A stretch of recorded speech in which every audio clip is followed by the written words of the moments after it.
सालों की मेहनत और ग्राउंड बेस्ड और स्पेस टेलीस्कोप से की गई ऑब्जर्वेशंस के बाद इंटरनेशनल एस्ट्रोनॉमर्स की एक टीम ने LHS 1903 प्लैनेटरी सिस्टम डिस्कवर किया है। इस सिस्टम में एक रेड ड्वार्फ स्टार है जिसके चारों तरफ प्लैनेट्स घूम रहे हैं और इनका अरेंजमेंट कई एग्जिस्टिंग फिजिकल मॉडल्स को चैलेंज भी करता है। ये डिस्कवरी थर्सडे को जर्नल साइंस में पब्लिश हुई है। स्टडी के को ऑथर इग्नासी रिवास ने न्यूज़पेपर एल पायस से कहा कि ये सिस्टम किसी भी पहले देखे गए सिस्टम जैसा बिल्कुल नहीं है, ये काफी डिसऑर्डर्ड है। नया आइडेंटिफाई हुआ प्लैनेटरी सिस्टम एक रेड ड्वार्फ स्टार के अराउंड है जो यूनिवर्स में सबसे कॉमन स्टार्स में से एक होता है। सबसे पहला प्लैनेट एक रॉकी अर्थ लाइक वर्ल्ड है।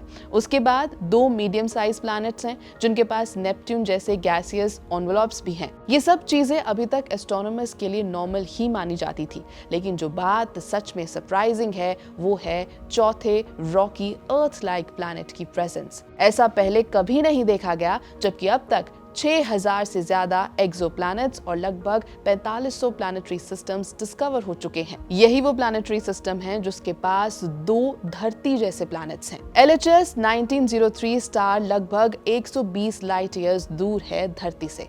कॉस्मोलॉजिकल टर्म्स में ये डिस्टेंस कम माना जाता है, लेकिन इंसानी टेक्नोलॉजी के लिए ये लगभग 1 क्वाड्रिलियन किलोमीटर्स है, जो आज के किसी भी स्पेसक्राफ्ट की रीच से बहुत दूर है। ये सिस्टम एक और वजह से स्पेशल है। अक्सर जिन स्टार्स के आसपास कई प्लैनेट्स मिलते हैं, जैसे ट्रैपिस्ट 1 जिसमें 7 धरती के साइज जैसे प्लैनेट्स हैं, या टिगाडन स्टार जिसमें 4 प्लैनेट्स हैं, वो पीस इन पॉड जैसे होते हैं। मतलब उनके प्लैनेट साइज और कॉम्पोजिशन में काफी सिमिलर होते हैं। एस्ट्रोफिजिसिस्ट डॉक्टर होजे कैलाबेरो ने एल पायस को इंटरव्यू में कहा कि यहाँ हम एक ऐसा पॉड देख रहे हैं जिसमें बीच में 2 पीस हैं और दोनों एंड्स पर लेंटिल्स जैसे प्लैनेट्स हैं। ये लेंटिल्स टेरेस्ट्रियल प्लैनेट्स हैं। ये हमारी एक्सपेक्टेशंस को कंप्लीटली बदल देता है। इस सिस्टम को सबसे पहले नासा के टेस्ट स्पेस टेलीस्कोप ने आइडेंटिफाई किया था। 2019 से 23 के बीच मैक्सिको, कैनरी आइलैंड्स और हवाई के ग्राउंड बेस्ड ऑब्जर्वेटरीज ने इन सिग्नल्स को कंफर्म किया था। बाद में यूरोपियन स्पेस एजेंसी के ची-ऑप्स टेलीस्कोप ने चौथे प्लैनेट को डिटेक्ट किया।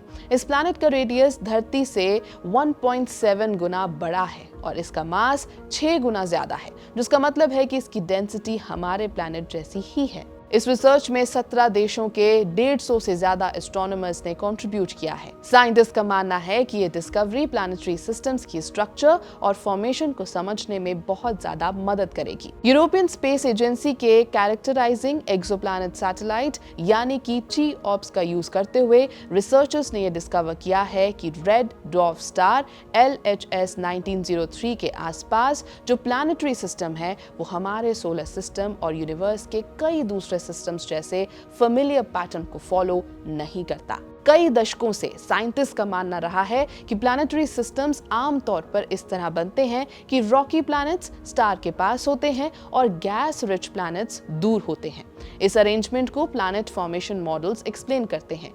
स्टार के पास ज्यादा रेडिएशन होती है जो गैस को उड़ा देती है और सिर्फ छोटे रॉकी वर्ल्ड्स बचते हैं, जबकि दूर के ठंडे रीजन्स में थिक एटमॉस्फेयर्स जमा हो जाती हैं जिससे गैस जायंट्स बन जाते हैं। शुरू में LHS 1903 सिस्टम भी इसी रूल को फॉलो करता हुआ लग रहा था। यूनिवर्सिटी ऑफ वॉरविक के रिसर्चर्स की लीड में इंटरनेशनल टीम ने 3 प्लैनेट्स आइडेंटिफाई किए थे। पहले एक इनर रॉकी प्लैनेट, उसके बाद 2 गैशियस प्लैनेट्स जो छोटे और ठंडे M ड्वार्फ स्टार के अराउंड घूम रहे थे। लेकिन नए ची-ऑप्स ऑब्जर्वेशंस ने कुछ अनएक्सपेक्टेड रिवील किया। एक चौथा प्लैनेट जो सबसे दूर ऑर्बिट कर रहा था वो भी रॉकी निकला। लीड रिसर्चर थॉमस विल्सन ने कहा कि इसका मतलब ये एक इनसाइड आउट सिस्टम है जिसमें ऑर्डर फिर से रॉकी, गैशियस, गैशियस और रॉकी हो गया है।